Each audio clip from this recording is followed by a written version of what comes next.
Bueno, mis hermanos, es un tremendo gozo poder estar aquí hoy.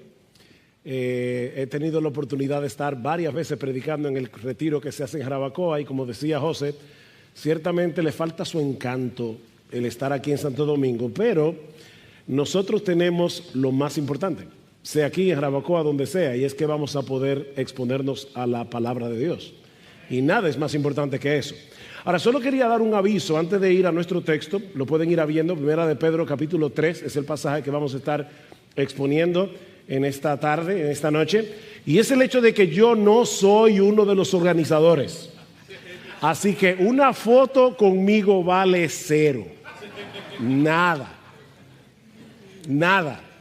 Así que ya lo saben. Busquen a José, a Maciel, a Damaria, a Federico, los dos Federico. Landeta, Stephanie, tómense foto con ellos. La mía no vale nada.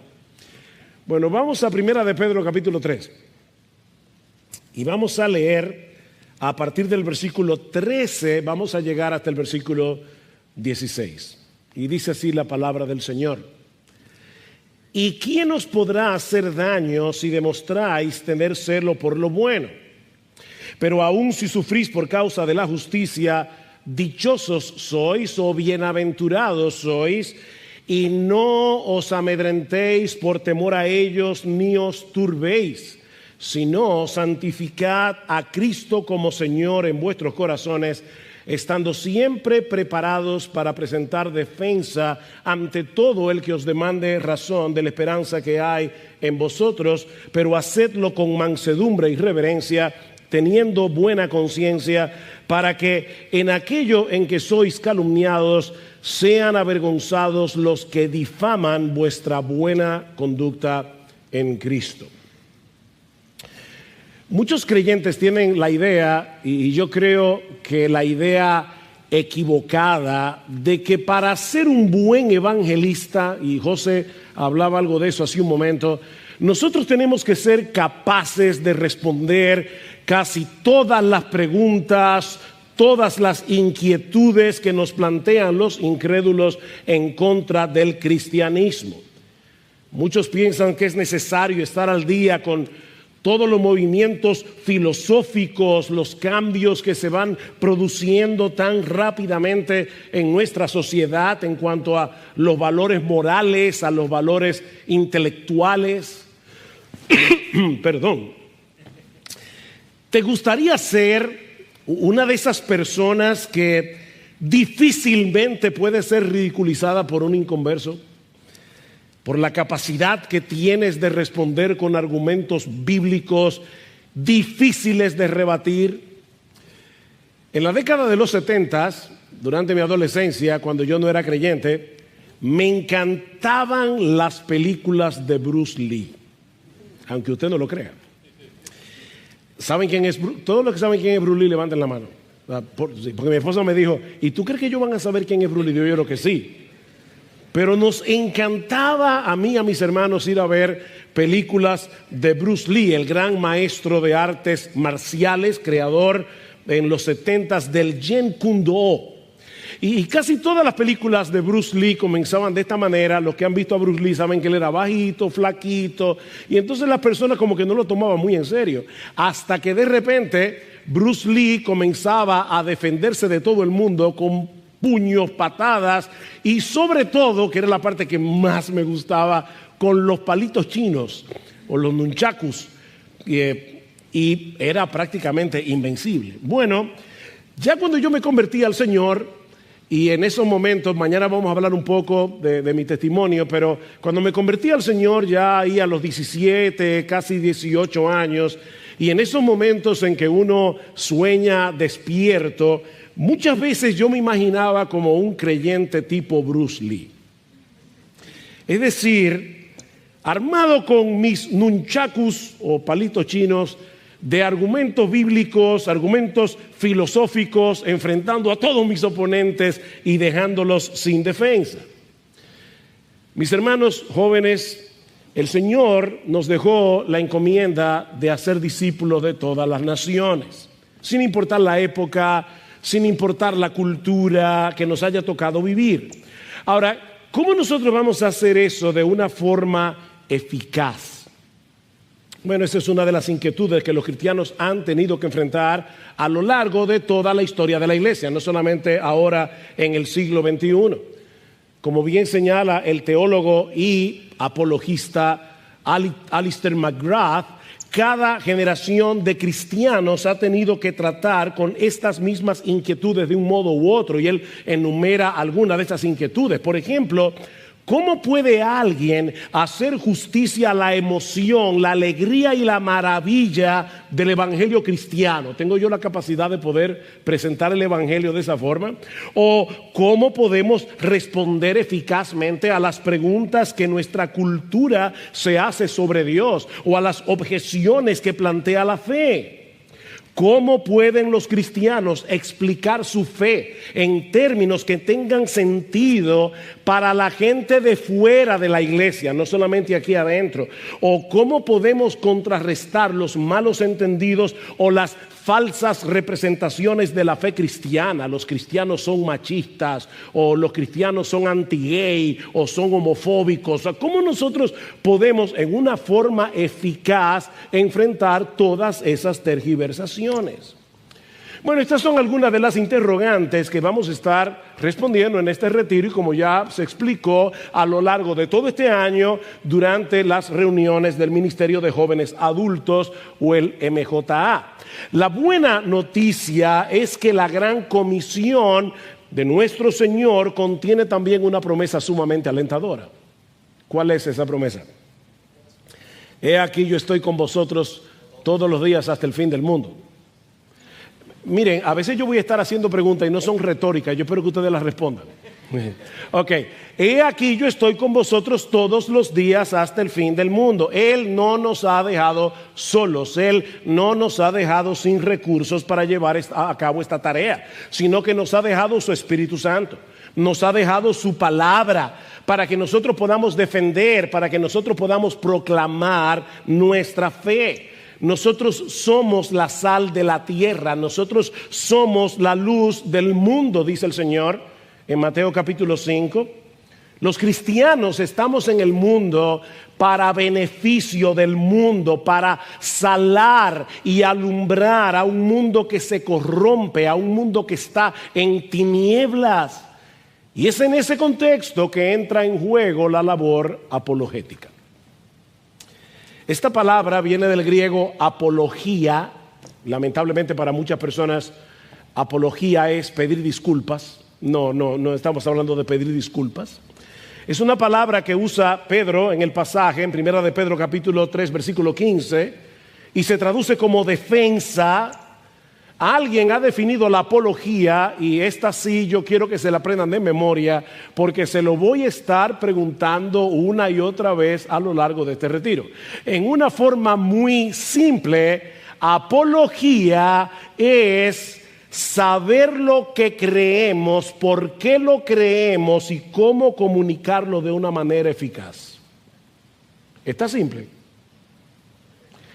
Saber lo que creemos, por qué lo creemos y poder comunicarlo de una manera eficaz. Yo se lo pudiera complicar un poco más, pero créanme que esta definición de apologética tan sencilla nos puede ayudar a lo largo de todo este retiro. Así que ahora vamos a repetirla juntos. ¿Qué es apologética? Saber lo que creemos, por qué lo creemos y cómo comunicarlo de una manera eficaz. Y como yo espero demostrar en este día, en esta noche de hoy, que es la base de lo que estaremos viendo en todo este retiro, la verdadera apologética es una labor de amor y compasión más relacionada con el carácter y una verdadera pasión por el evangelio de Cristo que con una buena argumentación. Yo voy a repetir eso otra vez, porque yo quiero quitarles esa percepción equivocada, esa idea preconcebida de lo que es la apologética. La apologética tiene más que ver con el amor, la compasión, con el carácter, con ser una persona apasionada con el Evangelio de Jesucristo, más que, yo no estoy diciendo que no tiene argumentación, es una comparación, más que poder traer una poderosa, imposible de rebatir argumentación. De manera que el objetivo de la apologética, como bien señala otra vez Alistair McGrath, no es antagonizar, no es humillar a los que están fuera de la iglesia. Así que botan los palitos chinos. No es eso. Es ayudarles a abrir los ojos a la realidad, fiabilidad o confiabilidad y relevancia de la fe cristiana. Eso es lo que nosotros estamos llamados a hacer. Vivimos en un mundo que malinterpreta, que tergiversa nuestras creencias y que muchas veces reacciona con hostilidad al cristianismo y a los cristianos. Eso es una realidad. Lo que nos lleva de la mano a la primera enseñanza de nuestro texto, con la que vamos a sentar la base de la verdadera apologética en esta tarde, en esta noche, y es el hecho de que la apologética se lleva a cabo en un contexto de hostilidad o de cuestionamiento. La apologética se lleva a cabo en un contexto de hostilidad o de cuestionamiento. Versículo 13. ¿Y quién os podrá hacer daño si demostráis tener celo por lo bueno? Esta pregunta está conectada con la exhortación de los versículos 8 y 9. Vean un poco más atrás. En conclusión, sed todos de un mismo sentir, compasivos, fraternales, misericordiosos, de espíritu humilde, no devolviendo mal por mal o insulto por insulto, sino más bien bendiciendo, porque fuisteis llamados con el propósito de heredar bendición. Y es en ese contexto que Pedro hace la pregunta: ¿quién os podrá hacer daño si ustedes están demostrando tener celo por lo bueno? ¿No sería lógico suponer que si una persona está dedicada de todo corazón a hacerle bien a otras personas, él va a ser bien tratado? Eso es lo que Pedro está implicando aquí. Noten que Pedro no está pensando en ese tipo de persona que profesa ser cristiano, pero es un intratable. No, por eso una niña oraba y decía: ay Señor, haz que los malos se vuelvan buenos y que los buenos se vuelvan amables. Porque de verdad hay personas que son cristianos, pero de verdad son intratables, son insufribles. Pedro no está pensando en ese tipo de individuo. Lo que Pedro se está preguntando en este pasaje es si debemos esperar que una persona se vuelva contra un cristiano y le haga mal de algún tipo, cuando ese hermano o esa hermana está procurando activamente hacerle bien. Y la respuesta es muy obvia: por supuesto que no. De hecho, en muchas ocasiones ha ocurrido que el buen comportamiento de un cristiano aplaca la hostilidad de alguien que está en contra de la fe cristiana. Pablo dice en Romanos capítulo 12, versículo 21, vence con el bien el mal. Se puede vencer el bien con el mal. Podemos hacer eso. Pero vivimos en un mundo tan distorsionado, tan extraviado por causa del pecado, que muchas veces los cristianos sufren, no solo a pesar de hacer el bien, sino precisamente porque hacen el bien. De hecho, a veces los cristianos sufren de las mismas personas que se benefician del bien que ellos hacen. Increíblemente. Vivimos en un mundo donde las cosas están al revés. Hacer el bien, jóvenes, no es una garantía de protección contra el mal. Más adelante Pedro señala el hecho de que los incrédulos pueden llegar a molestarse cuando ven que un cristiano no quiere participar con ellos de actividades pecaminosas. Vean el capítulo 4, versículo 3. Porque el tiempo ya pasado os es suficiente para haber hecho lo que agrada a los gentiles, habiendo andado en sensualidad, lujuria, borracheras, orgías, embriagueces y abominables idolatrías. Y en todo esto se sorprende de que no corráis con ellos en el mismo desenfreno de disolución y os ultrajan. Ustedes van a ser maltratados sencillamente porque no siguen la corriente de este mundo. Los creyentes que recibieron esta carta originalmente estaban sufriendo por causa de su fe. Lean el capítulo 2, ahí se habla de creyentes que estaban sufriendo de manos del gobierno. Ahí se habla de siervos que estaban sufriendo por amos que eran difíciles de soportar. En el capítulo 3 se habla de esposas cristianas que estaban sufriendo por causa de sus maridos inconversos. Ese es el contexto de estar preparados para presentar defensa de nuestra fe. Vivimos en un mundo que funciona al revés, donde a lo bueno se le llama malo y a lo malo se le llama bueno. Donde los cristianos vamos a tener que nadar en contra de la corriente si queremos ser coherentes con nuestra fe. Yo entré a la universidad con apenas 3 meses de ser creyente. Estaba nuevecito. Y vergonzosamente, no me estoy gloriando en esto para nada, pero yo hice mucha trampa a través de todo mi bachillerato. Y yo le prometí al Señor, nunca me voy a fijar, nunca voy a sacar un chivo, perdón con los colombianos que van a pensar que va a sacar un chivo, no, eso es, ¿cómo definimos un chivo? Un papelito donde está la respuesta. Yo le prometí al Señor, yo no voy a hacer esto.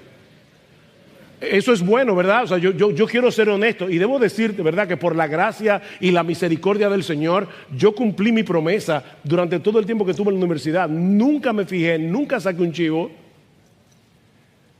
pero eso no me trajo alabanzas de mis compañeros. Me acuerdo una vez haciendo un examen, yo no me acuerdo ni de qué, y alguien me estaba punchando con un lápiz. ¿Te sabe la 3? Y yo, sí.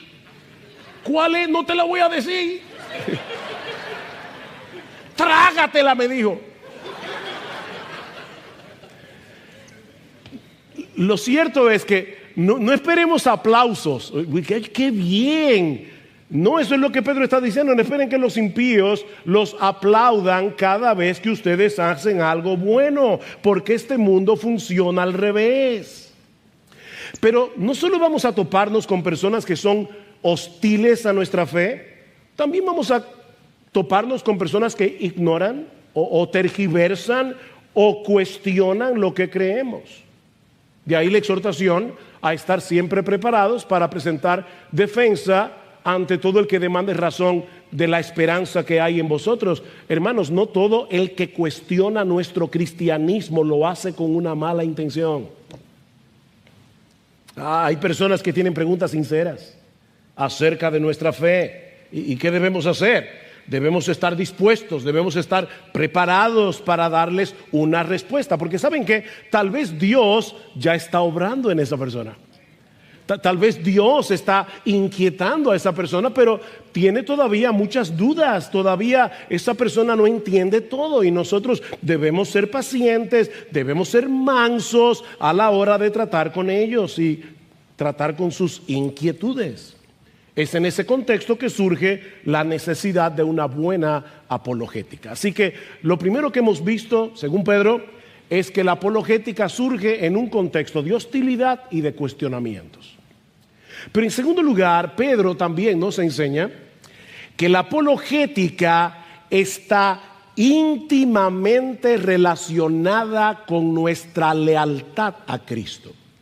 O sea, si tú viniste hoy pensando que aquí vamos a dar argumentos buenísimos para rebatir la evolución, argumentos buenísimos para combatir el movimiento LGBT o la ideología de género, vas a salir frustrado.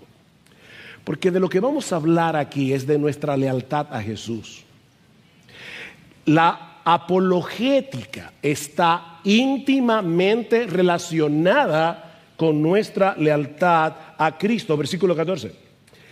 Pero aun si sufrís por causa de la justicia, dichosos sois, bienaventurados sois, y no os amedrentéis por temor a ellos, ni os turbéis, sino santificad a Cristo como Señor en vuestros corazones.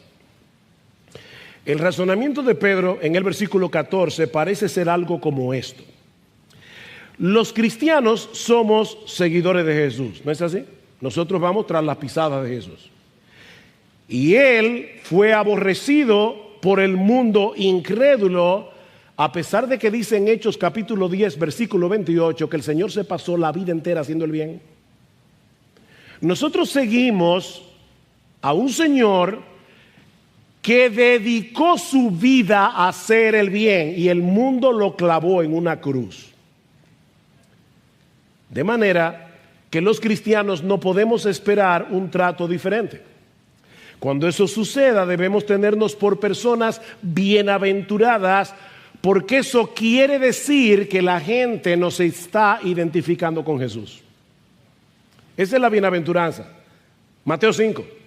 Bienaventurados los que padecen persecución por causa de la justicia, porque de ellos es el reino de los cielos. Y ahora escuchen, bienaventurados sois cuando por mi causa os vituperen y os persigan y digan toda clase de mal contra vosotros, mintiendo. Gozaos y alegraos, porque vuestro galardón es grande en los cielos, porque así persiguieron a los profetas que fueron antes que vosotros. Oigan el razonamiento de Jesús.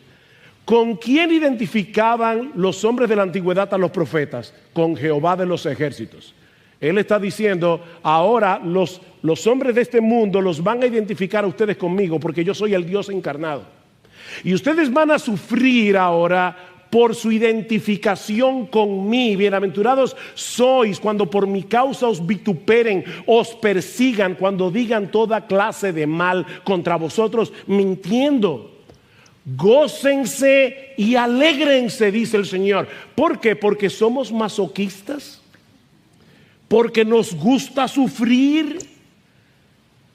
No, mis hermanos, los cristianos no disfrutamos el sufrimiento.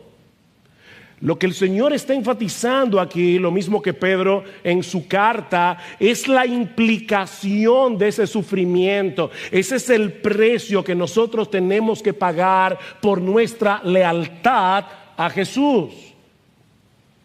Juan 15. Si fuerais del mundo, el mundo amaría lo suyo. Pero porque no sois del mundo, antes yo os elegí del mundo, por eso el mundo los aborrece. Existen dos alternativas, solo dos, no tres, no cuatro, hay solo dos. Todo este grupo de jóvenes y algunos adultos que veo por aquí, que están sentados en este salón, están en uno de estos dos grupos. No existe otra categoría. O nosotros pertenecemos al reino de Dios y somos enemigos del mundo, o nosotros somos amigos del mundo y enemigos del reino de Dios. No hay otra posibilidad. O pertenecemos al mundo y estamos excluidos del reino de Dios, o pertenecemos al reino de Dios y no pertenecemos al mundo. No podemos pertenecer a los dos al mismo tiempo. Son dos sistemas que se oponen entre sí. Son como el agua y el aceite, como la luz y las tinieblas.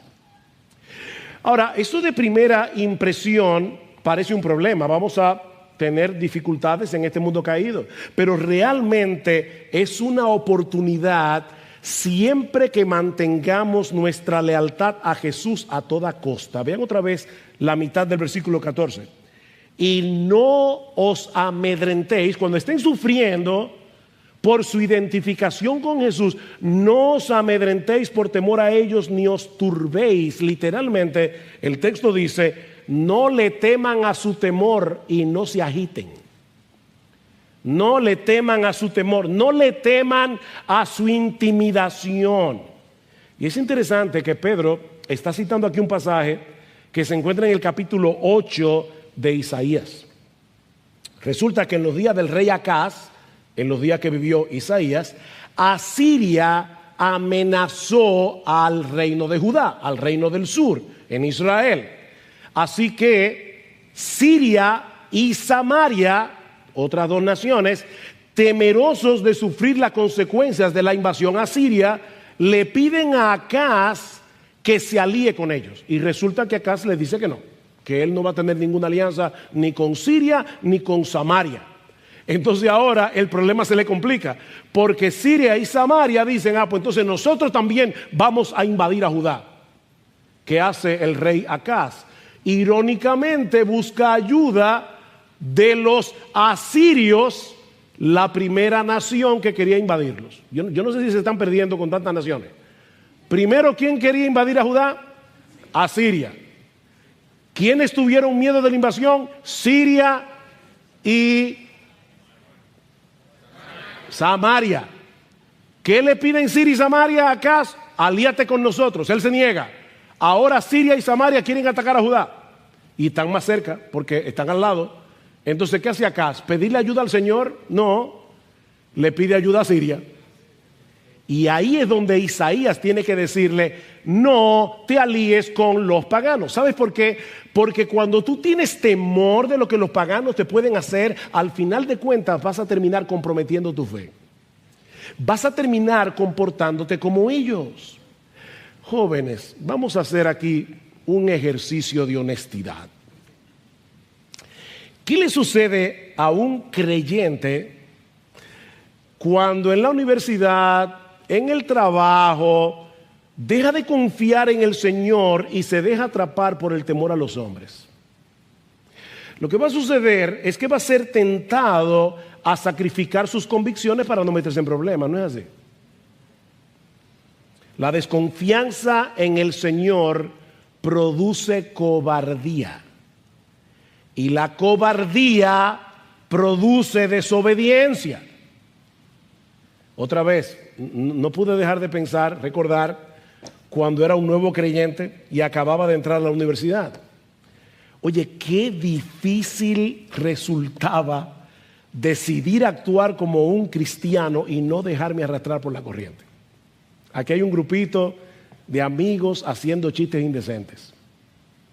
Y tú eres el único quedado que no te ríe. Y tal vez hasta piensan que tú eres bobo y que tú no estás entendiendo. No, tú sí estás entendiendo. Pero tú sabes que tú no puedes seguir el juego. Aquí están las chicas de la universidad y obviamente las que muestran más son las que más chicos tienen atrás. Y aquí está la evangélica que no levanta nada.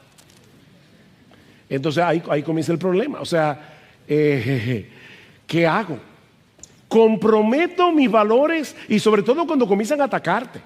Entonces tú no haces esto y tú no haces aquello y tú no haces lo otro. Y ahí comienza el cristiano a sacrificar sus convicciones por miedo. El temor produce cobardía, la cobardía produce desobediencia. De ahí la exhortación de Pedro en nuestro texto. No le teman a su temor. En vez de temerle a los hombres y sacrificar nuestras convicciones por temor de ellos, dice Pedro, lo que nosotros debemos hacer es entronar a Cristo en nuestros corazones como el Señor de nuestras vidas y hacer su voluntad sin importar las consecuencias. Amén. Eso es lo que tenemos que hacer. Ahora, por supuesto, jóvenes, santificar a Cristo en nuestros corazones no es hacerlo más santo. Nadie puede hacer a Cristo más santo de lo que Él es. Es reconocer su autoridad absoluta sobre nuestras vidas y tomar la determinación de reverenciarle a Él, de obedecerle a Él como nuestro único amo, como nuestro único dueño, como nuestro único Señor. Él es el Señor y yo no tengo otro Señor. Yo me voy a reír de lo que Él quiere que yo me ría. Yo voy a visitar los lugares que Él quiere que yo visite. Yo me voy a vestir como Él quiere que yo me vista. Es santificar a Cristo como Señor. Él es mi dueño. Eso tiene que estar muy claro para todo el que me vea. Eso es lo que Pedro está diciendo. Y no olviden, en un contexto de hostilidad, donde el problema no era que no te iban a invitar el fin de semana, sino que te podían cortar la cabeza. Y Pedro está diciendo, aún a pesar de eso, no te dejes amedrentar por el temor. Santifica al Señor en tu corazón. Eso producirá inevitablemente un estilo de vida tan distinto al de los demás que hará que muchos se cuestionen por qué tú vives así. Porque miren, jóvenes, No todo el mundo tiene el coraje de ser diferente. Y no se me ofendan, sobre todo los adolescentes, si hay algún adolescente aquí, pero es increíble cómo los adolescentes, por querer parecer distintos, se parecen todos. Eso es increíble. Yo me acuerdo, en mi época, yo me convertí cuando se estrenó la película Fiebre del Sábado en la Noche. Y por eso nunca la vi, porque estaba ya convertido cuando la película salió estrenada. Pero lo increíble era ver a todos los jóvenes vistiéndose como John Travolta. Eso era una cosa impresionante, como si fuera una manada. O sea,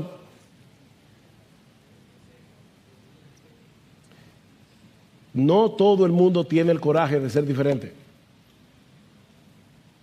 Es en ese contexto que Pedro les dice, versículo 15, estando siempre preparados para presentar defensa ante todo el que os demande razón de la esperanza que hay en vosotros. En otras palabras, Pedro está diciendo, mira, vive como tú debes vivir, como debe vivir un cristiano. Y los cristianos te van a hacer preguntas. Los impíos, los incrédulos. Vive como debe vivir un cristiano. Y yo te aseguro, dice Pedro, que los incrédulos te van a hacer preguntas. ¿Qué es lo que domina tu vida? ¿Cuál es la esperanza que te domina? ¿Por qué tú vives así? Y aunque no todos los cristianos tendrán la capacidad de responder a todas las preguntas sutiles y a todos los ataques que los incrédulos pueden levantar en contra de su fe, todos debemos estar preparados para dar una explicación lógica y coherente de lo que hemos creído. ¿Cuál es la definición de apologética? En coro. Ustedes parecen un gallinero. Díganlo en coro juntos. ¿Qué es apologética? Es saber lo que creemos, por qué lo creemos y poder comunicarlo de una manera eficaz. Te van a hacer preguntas y tú le vas a decir, ¿tú no sabes todos los argumentos en contra de todas las cosas? Pero tú puedes dar razón de la esperanza que hay en ti. ¿Se dan cuenta que la apologética es mucho más que la capacidad de argumentar? Comienza con un estilo de vida. Un estilo de vida que evidencia la realidad de que ahora tenemos un Señor que gobierna nuestra vida, que nosotros tenemos una esperanza que produce en nosotros una forma diferente de vivir. No es que nosotros somos legalistas, por favor quítense esa palabra de la cabeza. Es que de una manera natural yo voy a vivir de una forma diferente porque yo soy de otro mundo, yo soy de otro reino, yo tengo otro amo, yo tengo otro dueño y soy diferente. Por otra parte, noten, fíjense que yo no me he salido de primera de Pedro, noten que Pedro asume que todos los cristianos pueden y deben defender su fe. Pregunta, ¿quiénes son los que deben estar preparados para presentar esa defensa? Los mismos creyentes que él describe en los capítulos 1 y 2 de la carta, creyentes comunes y corrientes de Asia Menor que estaban sufriendo por ser cristianos. Ahí estaban los siervos que estaban siendo aplastados por los amos, las esposas que estaban sufriendo por sus esposos inconversos. Eran todos los creyentes del Asia Menor a quienes Pedro le dirigió su carta. Estén preparados, les dice Pedro. Jóvenes, no hay que tener un doctorado en física cuántica para defender su fe. Por favor, quítense eso de la cabeza. Tú no tienes que haber leído todos los diálogos de Platón. Sería genial que los leas. Pero para defender tu fe, tú necesitas otra cosa. Yo te voy a decir mañana qué es lo que tú necesitas. Bueno, ya te lo estoy diciendo hoy, en cierto modo, pero todavía no he ampliado el tema. El punto de partida es entender lo que hemos creído ¿Tú entiendes el Evangelio? ¿Tú entiendes lo que es el Evangelio? Mañana vamos a hablar un poco más de eso. Pero el Evangelio tiene muchísimas cosas y cuando tú tratas con un inconverso, eso lo vamos a ver mañana, tú tienes que saber qué cosa enfatizar del Evangelio conforme a la necesidad de tu oyente. Por ejemplo, hay personas que se creen muy buenas, entonces tú vas a tener que enfatizar el aspecto del pecado. Pero hay personas que se creen tan malas. Yo recuerdo cuando yo me convertí, le estaba predicando a una compañera en la facultad de arquitectura y ella me decía, es que no puede ser, a mí Dios no me puede perdonar. Entonces yo tengo que enfatizar el amor perdonador de Dios en Cristo. Es el mismo Evangelio, pero yo no siempre lo voy a presentar de la misma manera. Pero es saber lo que tú crees, saber lo que tú crees. Entiende el Evangelio, trágate este libro, apréndete de memoria Romanos 1, 2 y 3, entiende Efesios 2, 1 al 10, aprende lo que es el Evangelio. Es saber lo que hemos creído, ese es el punto de partida, pero no te quedes ahí. No solamente es entender lo que hemos creído, es amar a tu Señor. Es amar a tu Señor, es deleitarte en tu Señor, es admirar a Jesús. Porque mira, es muy difícil que a ti te guste mucho algo y que no lo quieras compartir. Es muy difícil que algo sea extraordinario, emocionante, deleitoso para ti y que tú no lo quieras compartir. Eso no se puede. Dios no nos creó así. Ama a tu Señor, deleítate en tu Señor y vas a desear que otros lo conozcan. Debes saber lo que crees, por qué lo crees y compartirlo adecuadamente con otros. ¿Tú entiendes la enseñanza del capítulo 1 de Pedro cuando dice, bendito sea, versículo 3, el Dios y Padre de nuestro Señor Jesucristo, quien según su gran misericordia nos ha hecho nacer de nuevo a una esperanza viva mediante la resurrección de Jesucristo de entre los muertos? ¿Tú entiendes la esperanza que nosotros tenemos en Cristo? Fíjate que yo no estoy hablando de Platón, no estoy hablando de Aristóteles, no estoy hablando de René Descartes, para decirlo de una manera que suene bonito. Estoy hablando de lo que dice la Biblia. ¿Qué dice Pedro? Que el Señor Jesucristo, mediante la resurrección, nos dio una herencia incorruptible e inmaculada y que no se marchitará, reservada en los cielos para nosotros. ¿Tú entiendes la esperanza que tú tienes en Cristo? ¿Tú entiendes lo que Jesús hizo para salvarte? Lo que fue necesario. Versículo 18 del capítulo 1, sabiendo que no fuisteis redimidos de vuestra vana manera de vivir, heredada de vuestros padres, con cosas perecederas como oro o plata, sino con sangre preciosa como de un cordero sin tacha y sin mancha, la sangre de Cristo. ¿Tú recuerdas la condición en que tú te encontrabas cuando Cristo te llamó? ¿Y cuál era el rumbo que estaba cogiendo tu vida? ¿Tú te acuerdas? O lo que implica el hecho de que Él vino a darnos vida y vida en abundancia. ¡Wow! Él vino a darnos vida y vida en abundancia. ¿Todavía a ti te maravilla el hecho de que todos nuestros pecados fueron perdonados? Todos tus pecados. O sea, Dios te ve en Cristo como si tú nunca hubieras roto un plato. ¿Te maravilla eso? El hecho de que ahora nosotros disfrutamos el don de la vida eterna. Ah, sí, me encanta eso, porque una vida que no se acaba nunca. No. Eso no es la vida eterna.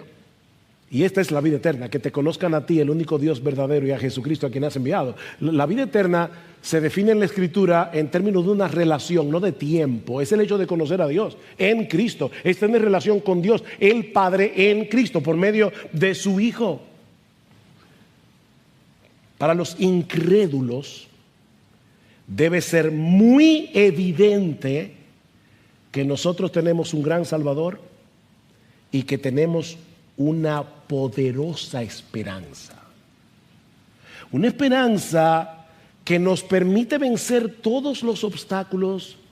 una esperanza que nos mueve a vivir como cristianos en medio de un mundo que es antagónico a todas nuestras convicciones. Yo me acuerdo cuando esta iglesia tenía escuela dominical por la mañana, culto por la mañana y culto por la tarde. Oye, pero ¿cómo puede ser que ustedes vayan a la iglesia mañana y noche? Y uno decía, y tú te tiras 50 episodios de Netflix en una semana. Pero fíjense, eso no es un problema. Ir a la iglesia los domingos, sí lo es. ¿Toda la semana? Sí, toda la semana. ¿Ven cómo el mundo razona las cosas? Vive como cristiano en medio de un mundo que es antagónico a nuestras convicciones. ¿Y sabe lo que eso va a pasar? Que eso provocará cuestionamientos. Eso provocará que te pregunten sobre tu fe. Y nos brindará muchas oportunidades apologéticas. Por eso yo les decía hace un momento que si bien es cierto que es un problema sufrir por la fe, a nadie le gusta sufrir, eso es también una oportunidad. Es lo que Pedro está diciendo aquí. Dios te está dando una oportunidad para ser apologética. Pero Pedro nos enseña algo más en nuestro texto, y ya con esto no estoy aterrizando el avión, estoy diciendo que es mi último punto. Sí, es que, bueno, ustedes saben, cuando un predicador dice, hey, por último, la gente como que se relaja. No, espérate, yo no dije que iba a terminar. Ok. La tercera enseñanza que nosotros podemos traer en nuestro texto es que la verdadera apologética es valiente y amable a la vez. La verdadera apologética es valiente y es amable a la vez. O sea, Pedro está diciendo, en vez de amedrentarnos, en vez de llenarnos de miedo, debemos tener el coraje, la valentía de defender nuestra fe, dar una respuesta adecuada, pero debemos hacerlo de una forma adecuada. Versículo 15. Si no, santificad a Cristo como Señor en vuestros corazones, estando siempre preparados para presentar defensa ante todo el que os demande razón de la esperanza que hay en vosotros, pero hacedlo con mansedumbre y con reverencia. La palabra mansedumbre no significa debilidad, significa gentileza. Gentileza. El argumento más poderoso a favor de nuestra fe puede sufrir, puede ser considerablemente dañado si lo presentamos en una forma agresiva, arrogante y poco gentil. Tú puedes tener el mejor argumento del mundo, pero si el otro te percibe como un arrogante, ya no te va a escuchar.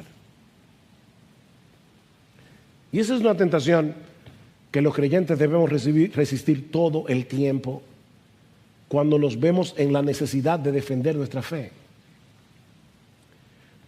Yo no sé si a ustedes les pasa eso, pero una vez está hablando con alguien en converso y nosotros lo vemos tan claro que nos impacientamos porque el otro no lo ve. Y más sabiendo que él está poniendo en juego su alma inmortal con argumentos tan débiles. Pero recuerda que nosotros también fuimos rebeldes al Evangelio. ¿Tú no te acuerdas ya? ¿O tú saliste cristianito cuando naciste? Nosotros también éramos rebeldes al Evangelio en otro tiempo. Y Dios nos atrajo con cuerdas de amor. Jóvenes, nosotros tenemos que pedirle al Señor que nos dé palabras, que nos dé los argumentos adecuados para exponer el Evangelio. Mi esposa me recordaba, yo no me acordaba de eso, cuando estábamos en la universidad, como éramos un grupo que fue creciendo poco a poco, nosotros veíamos a uno de los nuestros predicándole a alguien y nosotros estábamos ahí, Señor, ayúdalo, dale palabras. Nosotros tenemos que depender del Señor en oración y orábamos unos por otros porque estábamos todos atentos en la universidad a ver quién le estaba predicando a quién. Tenemos que orar, pero pidámosle también que nos dé un espíritu de mansedumbre. O sea, no solo palabras, no solo argumentos, no solo respuestas. Pidamos al Señor que nos dé un espíritu de mansedumbre, de respeto, esa es la palabra reverencia, respeto hacia Dios, obviamente, y hacia ese ser humano que fue creado a la imagen de ¿quién? A la imagen de Dios. Tú respetas a Dios, respetas su imagen. Y aunque en el inconverso la imagen de Dios está distorsionada, sigue ahí. Sigue ahí. Hablando acerca de la lengua, ¿qué dice Santiago? Dice que muchas veces nos sucede que con ella bendecimos al Dios y Padre y con ella maldecimos a los hombres que están hechos a la semejanza de Dios. De una misma boca proceden bendición y maldición. Hermanos míos, eso no debe ser así. Eso no debe ser así. Me van a excusar, los miembros de IBCJ saben que yo no suelo poner muchos ejemplos personales, pero es difícil hablar de un tema como este y no hacerlo. Yo estoy recién convertido, entro a la Facultad de Arquitectura y tenía un profesor que era muy duro contra el Evangelio. El asunto es, y el ejemplo que voy a poner no lo pongo para gloriarme en ello porque no me deja bien parado y no le recomiendo a nadie que haga lo que yo le voy a decir ahora. El profesor dice, bueno, yo quiero que ustedes busquen un papel de periódico y diseñen un objeto y lo tracen su desarrollo a través de la historia. Y créame, nosotros todos lo pensábamos en función del Evangelio. Así que mi primer pensamiento fue, ¿qué yo puedo escoger? ¿Qué objeto que me permita meter el Evangelio de alguna forma? Yo pensé, la ropa. La ropa, ¿por qué surge la ropa? Por causa del pecado. Así que yo hice una proyección de cómo la ropa fue cambiando con el tiempo, pero yo comencé con Adán y Eva.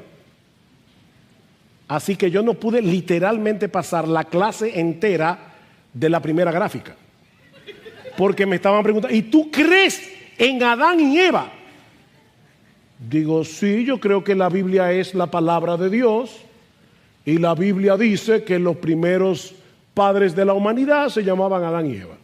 Entonces ahí el profesor me miró con esa cara que ya usted se puede imaginar y me preguntó así en ese tono, ¿y qué tú me dirías a mí si yo te digo que yo no creo en Dios? Y yo le respondí, no me extrañaría porque la Biblia dice que dice el necio en su corazón que no hay Dios. Y como ustedes se pueden imaginar, el profesor me dijo, esta materia tú no me la pasas. La pasé en C. Pero ¿saben qué? ¿Qué fue lo que yo hice ahí? Saqué mis palitos chinos y violenté las escrituras. Eso puede parecer chistoso y puede parecer hasta valiente. Eso es una vergüenza. Yo nunca debí haber hecho eso. Eso es exactamente lo opuesto a lo que dice Pedro. Con mansedumbre, con respeto. Yo irrespeté no solamente a un ser humano creado a la imagen de Dios, yo irrespeté una autoridad públicamente. Dice Alistair McGrath, no debe haber un desajuste o contradicción entre el mensaje que se proclama y el tono de la proclamación del mensajero. Debemos ser afables, generosos y amables.